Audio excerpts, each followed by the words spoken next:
The rooftop had always been mine, a quiet refuge above a city that moved too fast, demanded too much. Up there, with only the sky and the rhythmic flutter of wings, I could breathe. The pigeons never asked questions. They didn't care if I hadn't spoken to anyone all day, or if I still wore the flannel that smelled like my father's old cologne. They just came, landed, trusted. Every morning at 7:15, like clockwork. That morning, I was scattering feed like I always did, focused on the familiar rhythm, when I heard footsteps behind me. Not heavy, not rushed, careful, curious. I turned sharply. He stood near the rooftop door, one hand still resting on the handle, as if deciding whether to enter or disappear. "Didn't mean to startle you," he said, hands raised slightly in apology. "I live in the building. Saw the birds from my window, and figured, I don't know, figured I'd take a look." He was my age, maybe a little younger. Dark jeans, hoodie with the sleeves pushed up, a calmness in his posture that felt rehearsed but not insincere. There was a smudge of paint on the side of his hand. I stared at him a second too long before answering. "You just came up here?" He nodded. Curiosity got the better of me. "I'm Reese." "Avery," I said, still unsure whether to be annoyed or intrigued. A pigeon startled nearby, flapping wildly. Without thinking, Reese stepped toward it, hands low, voice soft. "Easy, little guy." The bird settled surprisingly. He crouched down beside it, not touching, just being there. It was strange, watching someone else on my rooftop, someone who moved like the space already understood him. "You know what you're doing," I said. He shrugged. "I used to volunteer at a rescue center back home. Birds, mostly. They're smarter than people give them credit for." I let the moment stretch, then said, "You can help, if you want." He didn't hesitate. Came over, knelt beside me, palms open. The birds took a moment, then returned, cautious but not alarmed. After 10 minutes of silent work, he looked over at me and smiled. "I'll do whatever you say," he said lightly. "Just tell me what these little guys need." The words were simple, but something about the way he said them, sincere, easy, almost like a vow, lodged in me. Not romantic, not yet, but significant, like a pin pressed gently into fabric, marking the beginning of something. We sat side by side, watching the pigeons coo and strut around us. He asked about them. I told him names, how they came from my dad's line, how he used to raise homers, how I'd kept the rooftop going after cancer took him. Reese listened like he was memorizing every detail. "Birds kept me grounded," I said. "Still do." He didn't say anything for a while, just looked out over the city.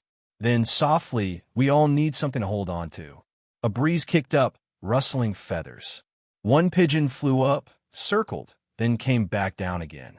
I took that as a good sign. We sat until the sun was higher in the sky, and the feed was nearly gone. Reese stood, brushing off his jeans. "Mind if I come back tomorrow?" he asked. "I could bring something. Food, tools, whatever you need." I nodded. "Sure."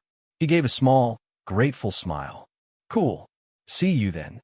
As he headed toward the stairwell, I watched his silhouette against the morning light. There was something offbeat about him. Not dangerous, just unreadable. A quiet undercurrent, like he carried too much in a bag he never opened. When the door shut behind him, I looked around the rooftop. The birds moved freely, unbothered, but the air felt different. Something had shifted, not in a dramatic, cinematic way, just subtly, like the wind had changed direction. Back inside, I opened my notebook and jotted down a line I didn't fully understand yet. He held the bird like it could break him, and maybe that's why it didn't. I didn't know what Reese would become. A friend, maybe a stranger who drifted in and out like weather, or something more. But I felt it, that beginning hum, deep in the chest, when something in your life stirs for the first time in a long while. And I had the strange, unsettling thought that the birds wouldn't be the only ones learning to fly again. Heist became part of the rooftop, like he'd always belonged there. He showed up the next morning carrying a small bag of mixed and a thermos of black coffee. "I didn't know if you liked it sweet," he said, handing me a cup, so I didn't ruin it. The birds welcomed him faster than I expected. Within a few days, they followed the sound of his footsteps, flocking to him with that flutter of anticipation they usually reserved for me. I pretended to be annoyed, but truthfully, it warmed me, watching them trust him, watching him treat them like they mattered. We fell into a routine. Morning feedings, small repairs to the coop, shared silence, punctuated by half-laughed stories about the weird things neighbors did in the building. Reese never asked for anything, never pushed. He just kept showing up, his presence unfolding slowly, like a song you didn't know you already loved. One morning, he pointed to a pigeon perched higher than the rest. "That one's different. She's smarter than the others," I said. "Keeps to herself. Watches before she lands." He nodded, "Kind of like you." I glanced at him, unsure how to respond, but he didn't press the comment. He just watched the birds, the sunlight catching his profile. It was the kind of moment you don't realize is important until later. When the rooftop got too cold in the evenings, I invited him inside. We sat on the floor with a pizza box between us, a jazz record playing low in the background. He had opinions about trumpet solos, the kind of weird, passionate arguments people don't fake. I liked that about him. He spoke like he wasn't afraid of being wrong. Eventually, he told me about his old life, bits and pieces. He'd moved from Charleston, so it was messy, a lot of bad decisions, and people who didn't care if I got better. He didn't offer more than that, and I didn't pry. I just listened. "That's why I came here," he said once. "To start over. To stop being who I was." Something in me softened when he said that. I knew what it meant to want distance from a version of yourself you couldn't stand. In return, I told him about my father, about the cancer that came fast, and the way he spent his last weeks on this very rooftop, holding his birds like they were something holy. Reese didn't say anything when I talked. He just sat close, shoulder barely brushing mine, present in a way that felt rare. There was a night when I caught him watching me, not in a way that demanded anything, but like he was studying something he didn't want to forget. "You ever feel like you're starting to matter to someone and it scares the hell out of you?" he asked. "Yeah," I said. "Right now." That was the first time we kissed. Nothing urgent, just quiet. He leaned in slowly, as if asking for permission without words, and I gave it. It was the kind of kiss that doesn't try to prove anything, just says I see you, and I'm still here. After that, things felt more real. He started helping me fix the perch system, reinforcing wood panels, arranging the seed bins, naming the birds, bad names like Toaster and Chairman Cluck, which made me roll my eyes and secretly write them down anyway. But the more he gave, the more I noticed what he held back. He never let me into his apartment. His phone was always face down. He disappeared for hours some days, reappearing with vague explanations and a tired smile. I ignored it, because for the first time in a long time, I was waking up looking forward to something that wasn't just survival. Then one afternoon, I came home to find a new perch on the rooftop, crafted from repurposed wood, stained neatly, with a hand-carved inscription that read, "You made this a home." He didn't say it was from him, but I knew. When I found him that night, sitting on the rooftop with a blanket wrapped around his shoulders, he looked up at me like he hadn't slept. He handed me a mug of warm cider. "You're the only thing that's felt right in a long time," he said. I wanted to believe him. I needed to. So I didn't ask where he'd been that day, or why his knuckles looked freshly scraped. Instead, I sat beside him, watching the birds settle into the dusk, and told myself love was always a little uncertain. Even as something inside me whispered, "Don't forget how this started, with a stranger and a promise." I started noticing the absences first. Reese stopped coming in the mornings. At first, he blamed early work shifts or errands he couldn't reschedule. He'd text, short messages that didn't sound like him. They read like excuses dressed up as explanations. I wanted to believe he was just busy. Life happens. But the silence between his visits grew longer, stretched thin across my chest like a wire waiting to snap. When he did appear, he still smiled, still laughed at his own bad jokes, still leaned against the coop with that same ease. But something was missing. His eyes didn't linger on mine the way they used to. He looked distracted, like he was in two places at once.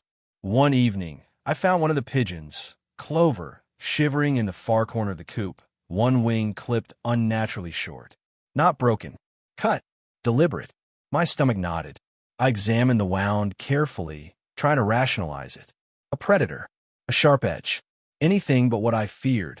When I mentioned it to Reese later that night, his response was too quick. Birds are fragile. Could have snagged it on something. His voice was casual, but his eyes flinched, just for a moment. I let it go, but the doubt stayed with me. I fed Clover with trembling fingers, whispering apologies I couldn't explain. A week later, Joel came over. He had known me since grade school, blunt, observant, loyal to a fault. He hadn't met Reese until that night, when I invited him up to the rooftop for coffee and conversation. Reese was polite, warm, even charming. But the moment Joel left, he pulled me aside. "There's something off about him," he said quietly. "I don't think he's telling you everything." I laughed it off, half defensive, half nervous. "He's been through a lot." Joel didn't smile. "So have you. Don't let that be the reason you ignore your instincts." That night, I couldn't sleep. Something clawed at the back of my mind, a quiet unease I could no longer shake. I searched his name online. Reese Charleston, volunteer work art. Nothing. Then I tried something more direct. Reese Callahan. And there it was. A short article from 3 years ago. Charges for fraud, identity misrepresentation, and theft. Nothing violent, but dishonest. Purposeful. Familiar words like charming and reclusive threaded through the article like warnings I'd missed. I stared at the screen, numb, then slowly closed the laptop. The quiet of my apartment felt heavier than usual, like it knew something I didn't. When I confronted him the next day, he didn't deny it. He just exhaled, slow and tired. "I figured you'd find out eventually." "You could have told me," I said. "You should have told me." He ran a hand through his hair, eyes wet but unblinking. "I want to be someone else with you. Not who I used to be. You made it feel possible. But it wasn't real." "It was," he said, desperate now. It was real." I didn't know what to believe. His voice sounded like truth, but truth had already become slippery in his hands. "Why come here?" I asked. "Why me?" He looked away, jaw clenched. "Because I thought maybe if I did something right for once, it would matter. I could matter." He said it like a confession, but it felt like a manipulation. I wanted to scream, to cry, but I didn't do either. I just nodded slowly and stepped back. "I need time." He left without argument. Days passed. The rooftop felt different. The birds were quieter, more skittish. I went through the motions, feeding, cleaning, checking Clover's wing, but nothing felt steady anymore. Then one night, I found a small bundle of cash tucked behind the seed barrels. No note, just bills wrapped in an elastic band. It felt like hush money, or guilt. Either way, I didn't touch it. I sat on the rooftop under a bruised sky, watching the birds settle in. I thought about all the things he said and all the things he didn't. About how trust can be given too quickly and how love doesn't always mean safety. I still didn't know what Reese wanted from me, or what part of him, if any, had been honest. But deep down, I feared the answer. And worse, I feared I already knew it. The morning was too quiet. I opened the rooftop door expecting the usual greeting. A burst of wings, the rhythmic cooing, the air stirred by soft feathers. But what met me was stillness. The coop stood open. The latch was broken, its metal twisted, the door yawning like a wound. There were no birds. Not one. For a few seconds, I just stared, trying to convince myself I was seeing it wrong. That maybe they'd flown off and would return, like they always did. But the silence screamed louder than any excuse I could invent. My pulse rose. I checked the edges of the rooftop, scanned the sky, whistled into the wind. Nothing answered. Only a feather, gray and soft, floated across the ledge, catching on a nail before it disappeared. And then I saw the note. It was pinned to the coop with an old thumbtack. My name scrawled across the front in Reese's handwriting. I opened it with hands that already knew what was coming. "You said they deserved to be free. I only did what you said. You trusted me with them. Maybe this is how I prove I listened. I told you I'd do whatever you say. Reese." I read it twice, then a third time. The paper shook in my grip, but my chest was cold, still like all the grief had sunk too deep to rise. He hadn't freed them. Not really. He had taken them. Birds raised from hatchlings, named and cared for, tied to memories of my father, to early mornings and slow healing. He had taken something sacred and made it his parting gift. Or punishment. Or maybe just a final act in a story I hadn't realized was ending. Back inside, the apartment fell hollow. His coat was gone from the hook. His sketchbook, where he'd drawn me laughing, sketched the birds in flight, vanished. So was the little carving knife I'd lent him to shape the purchase. But what hit hardest was the missing photo frame. A picture of my father and me standing beside the coop on a bright morning 3 years ago. He'd taken that too. I didn't cry. Not right away. I sat in the kitchen with the note in my hand and waited for some version of anger to arrive, something hot and explosive that would give me direction. But what came instead was a slow, aching emptiness. The kind that doesn't shout, just lingers. Joel came by that evening. He took one look at my face and didn't ask questions. Just sat with me on the porch while the sky dimmed and the stars came out like small, indifferent eyes. "He's gone," I finally said, and he took everything I loved with him. Joel didn't answer. He just handed me a mug of tea and stayed quiet. The next few days passed in fragments. I cleaned the coop, even though it was empty. I refilled water bowls out of habit. The rooftop, once full of life and motion, became a shell of what it had been. I thought maybe that's what he wanted, to hollow me out, leave me with only echoes of trust. Then, a week later, I heard a sound. A single familiar coo. I ran to the rooftop. Perched on the ledge, dirt smudged and shaking, was Clover. Her clipped wing hung awkwardly, but she was alive. She saw me, tilted her head, and fluttered toward the seed tray with a limp that nearly shattered me. I dropped to my knees. Gently, I scooped her into my arms, feeling her heartbeat thud against my palm. I whispered her name over and over like a prayer. One had returned. That was enough. That night, I stayed on the rooftop with her, wrapped in a blanket beneath a bruised sky. The stars felt closer. The ache in my chest didn't fade, but it softened like scar tissue learning how to stretch again. I don't know where Reese went. He never came back, never sent another message. Maybe he thought what he did was mercy. Maybe he thought it was love. But love doesn't erase. It doesn't destroy the things you build together. He said, "I'll do whatever you say," and then did the one thing I never would have asked for.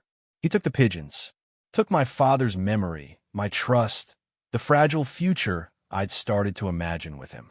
But he didn't take me. I'm still here, still rising every morning, still laying out seed, still listening for the beat of wings in the sky. One day, more will return. Maybe not the same ones. Maybe not all of them. But something will come back. It always does. And when it does, I'll be ready.